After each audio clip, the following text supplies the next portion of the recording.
We are a platform for inspiring visual stories about sexual and gender diversity. We bring together photos from all over the world by an annual international photo contest. This year there were 3,800 images sent in by 409 photographers from 65 nationalities. I was thrilled seeing the winner of the competition. The image struck me directly. I'm very moved by the image, and I'm not trying to start a discussion about toys. This is very touchy in the Netherlands. But I think that this exposition, this competition, is very important for the city of Amsterdam as well, because LGBTIQ+ emancipation is an ongoing process. Heb je een favoriete foto? Nou, ik heb ze nog niet allemaal heel goed bekeken, maar ik vond de winnaar echt fantastisch. De winnaar is eigenlijk twee superhelden. Het is best een abstracte foto, die in een innige omstrengeling met elkaar zoenen. Ik vind de winnaar echt een hele mooie foto, ja. Die zou ik wel thuis willen hebben. Very much congratulations.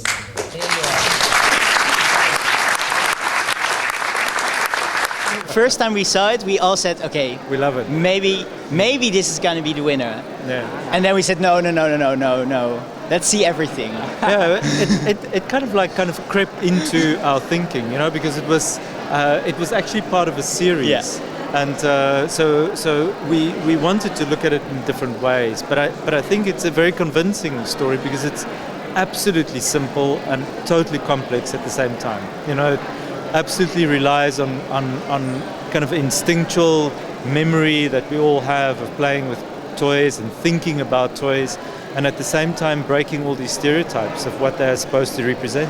So congratulations. How do you feel? It's really happy, but it's kind of nervous. But it's okay. Nervous? Yeah. Well, you don't have to be nervous. So why? You're the winner. Yeah, but I didn't expect like this situation. I mean, yeah, it's really big and it's really amazing. Yeah, lots of people. So can you tell us something about your work?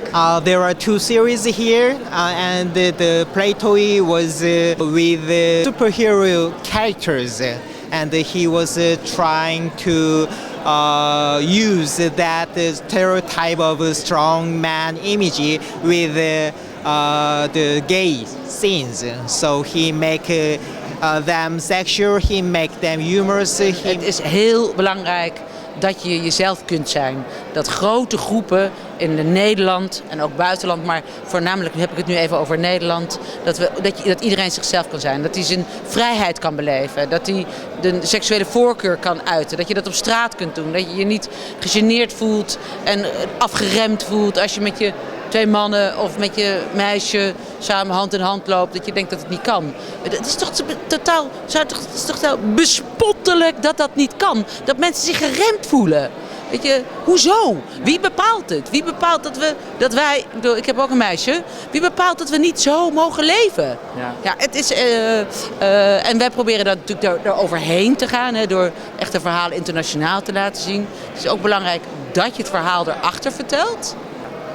En draagt deze nieuwe plek met heel veel bezoekers, draagt hij daar ook aan bij? Zeker, zeker. Kijk, het belangrijkste is dat wij ook vrijwilligers hebben die dit gesprek aangaan.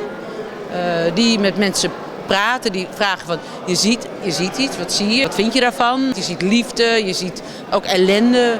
Juist op een publieke plek, juist een toegankelijke plek waar heel Amsterdam binnenkomt, want dat is hier. Alle lagen, alle diktes, alle kleuren, alle religies, alle achtergronden loopt door deze hal. De filmhal is er ook. Het is ook een populaire plek. De foodhallen zijn er. Ja, het is juist de bedoeling om het niet afgesloten te doen. We wilden het echt openbaar maken. When I discovered my sexuality, I rejected the idea to become a mushe. And being a mushe it's a very special tradition in the south of Mexico, where I come from. But you know, I have a very conservative family, especially my mom, and for that reason, I rejected the idea to become a mushe. And that's why I started to take photograph, to the community. I come from Oaxaca, Mexico. It's an indigenous community in the south of Mexico, and there's a culture, a specific culture. They call it mushes. The mushe culture is like, they call it the third gender in Latin America. Why is that? Because it's a very special issue, because society accepts the mushe community. Mushe means mujer, a woman in Zapotec. The mushe wants to be a woman. There's different kind of mushes. The real mushe is the mushe who wants to be a woman. And the mushe guy, like me, the old mushe and the mushe kid too. All the homosexual persons in our community, we are mushes. But the most important thing is about mushe people is that society accepts us. This process, I'm looking for my own identity, accept my body, accept my community, accept my culture, and now I feel so proud about who I am. Wow, and now your work is hanging here in Amsterdam in this exhibition. How does it feel? Oh, I feel so blessed.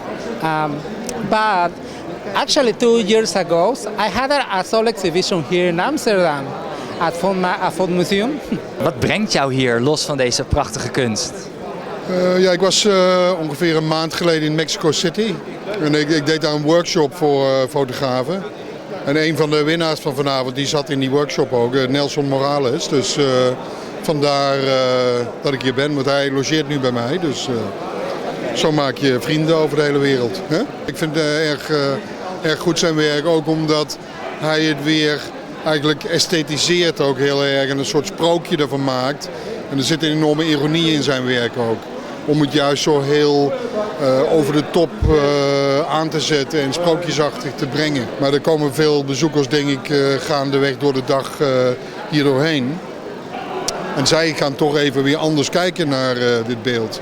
En dat, kijk, in een galerie verwacht je zoiets, maar niet in een publieke ruimte.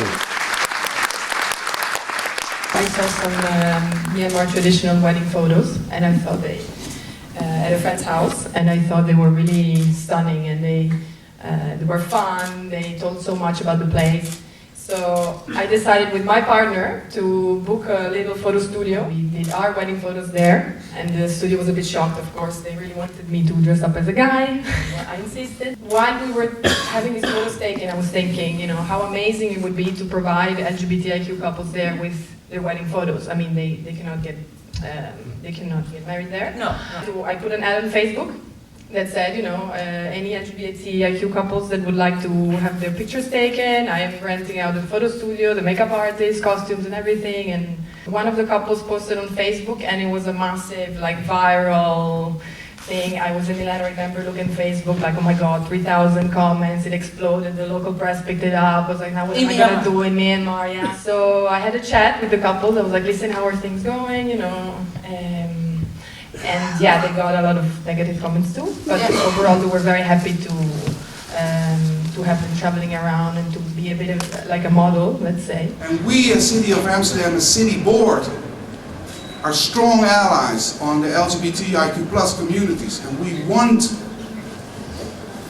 we strongly believe that the simple notion of being who you want to be, being free to be who you want to be, is key to our policies. And before that, we need all the help we can get in society as such. We need all the allies, because this is not something government can do. This is something the people should do. Hallen. So, besides being a photographer, I also make films. I make documentary films. And last year we made a film where we made 3 portraits of 3 people who are transgender, one of them in Honduras. And so when we arrived in Honduras, we had already set up some meetings and stuff because we were looking for an interesting character for the film. And Paula was one of the people that I spoke to as a possible character for the film. Me and the producer, we said, oh, we have to do something with these people, even if they can't be in the film. Mm-hmm. So we quickly dreamt up a photo project. I mean, her story is just so, I mean, I don't want to turn it negative, but she's gone through a lot of drama in her life, and despite that, she has overcome so much, and she's so strong, and at the same time, she's such a lovely and just really powerful person that gives you so much energy. She's really fun, for instance. Paula works full-time at an LGBT rights organization in Tegucigalpa, the capital of Honduras. So she spends 40 days running basically the trans department, let's say. But they are really out of money, really short of money, and a lot of the funding sometimes doesn't go through, etc.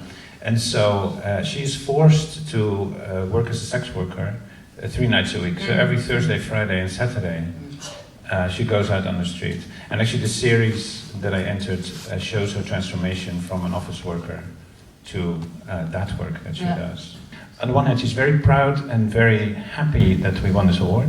I can tell you that, and she also wants to thank everyone involved with it. How have the themes or the subjects changed over the years? Well, some things, of course, stay the same. That it is about kind of gender and sexual diversity and complexity, and I think that so within that, many of the issues stay the same. Many kinds of images come in, but I think that there are very clear shifts in region. So there was a lot more Latin American submissions this year. The entries were exciting and inspirational, and I think that is fun to look at. I mean, it was like, I think that there were some pictures that we had some really, really good laughs, and we could also sense incredible seriousness on some of the pictures, and that's a good award, that it has both sides. Till that day, it is still very important to have a Pride Photo Award like this. 프라이드 포토 어워드가 그 날이 올 때까지 굉장히 중요한 의미를 가질 건가? Yeah, sure, of course. Yes? Yes, of course. Actually, this is a very big reaction for him. Okay. 3, 2,